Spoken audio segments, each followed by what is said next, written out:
나의 기쁨, 나의 소망, 주바라기 오정화입니다. 언제나 주님을 바라는 소망으로 얼굴에는 웃음이 가득, 마음에는 기쁨이 가득하면 좋겠습니다. 오늘은 이사야 53장 4절부터 6절까지 말씀인데요. 예수 그리스도의 고난에 대한 내용입니다.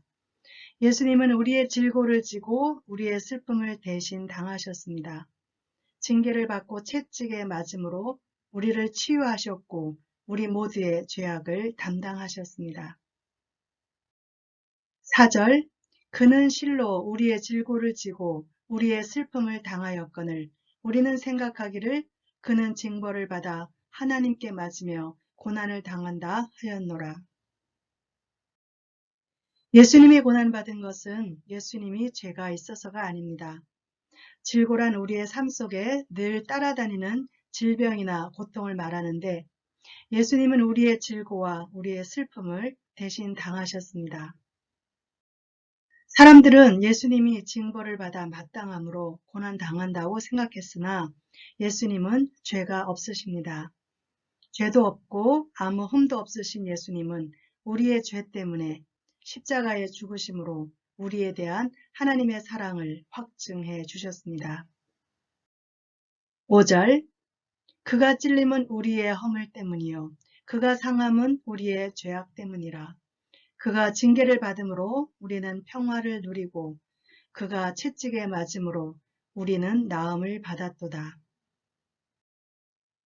우리 인간은 참으로 연약하고 허물이 많습니다. 스스로 자신에게도 허물이 많고 인간관계에서도 허물과 실수투성이입니다. 다른 사람을 너무 쉽게 징계하고 판단하고 정죄하고 언어라는 매서운 채찍을 휘두르며 사람들을 함부로 대하는 경우가 많습니다. 허물과 죄악 때문에 만신창이가 되어 살아가는 우리를 치유하시기 위해 예수님은 우리를 대신하여 징계를 받으셨고 채찍에 맞으셨습니다.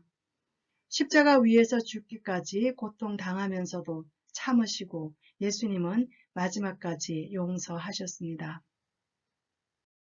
예수님이 흘리신 피와 눈물은 우리를 치유하시고 우리를 죄와 사망에서 구원하셨습니다.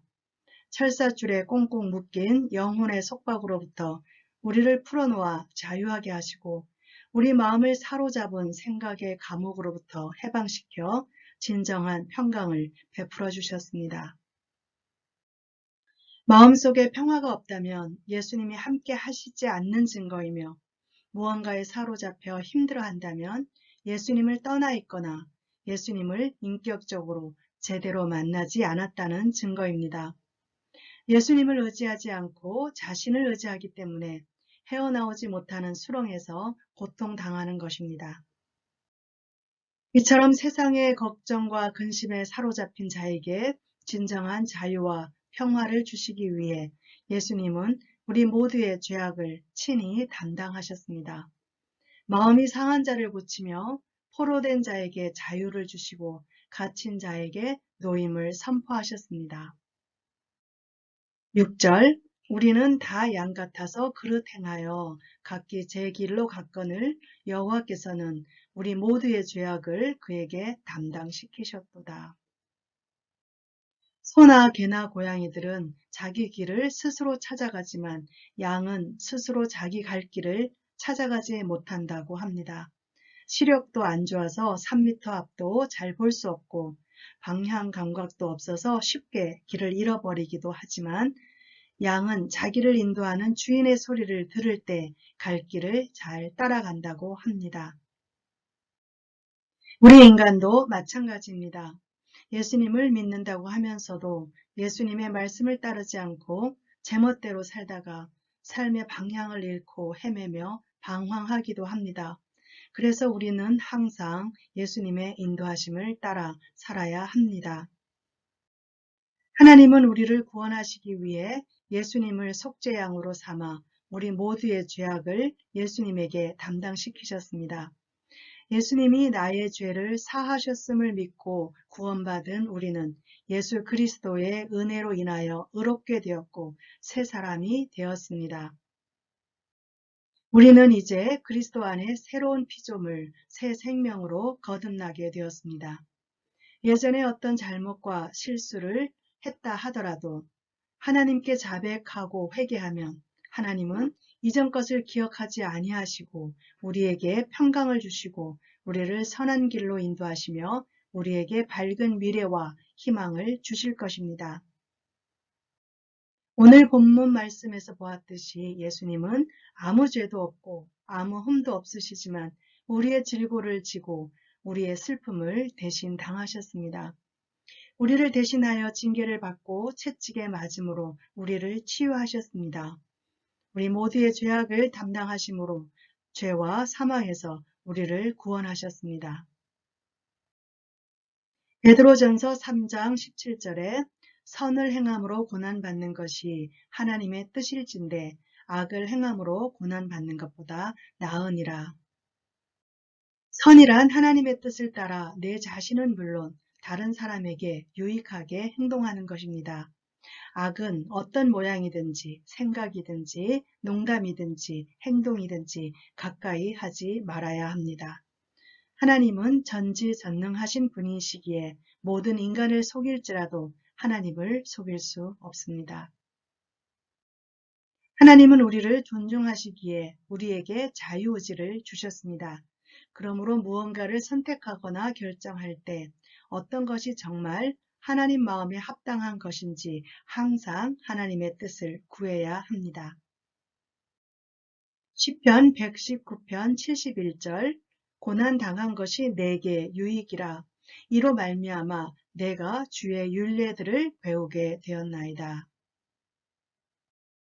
우리가 예수님을 믿기 전에도 고난이 있었고 예수님을 믿은 후에도 고난은 늘 우리 삶 가운데 있기 마련입니다.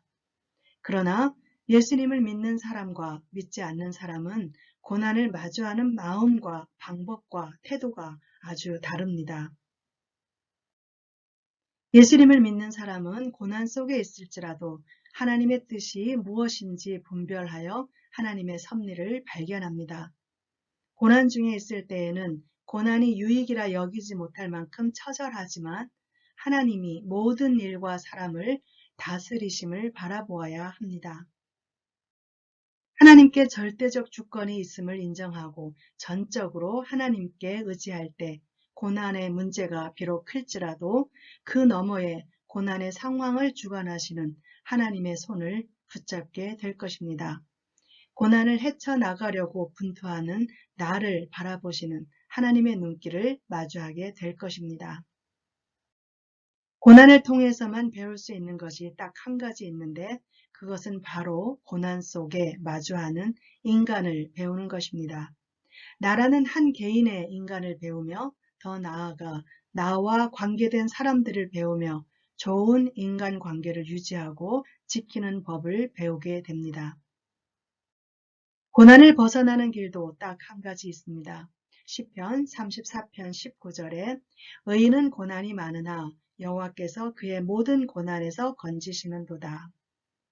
생사화복을 주관하시는 분이 하나님이시고 고난을 다스리시는 분도 하나님이심을 믿고 하나님께 의지할 때 고난에서 건지십니다.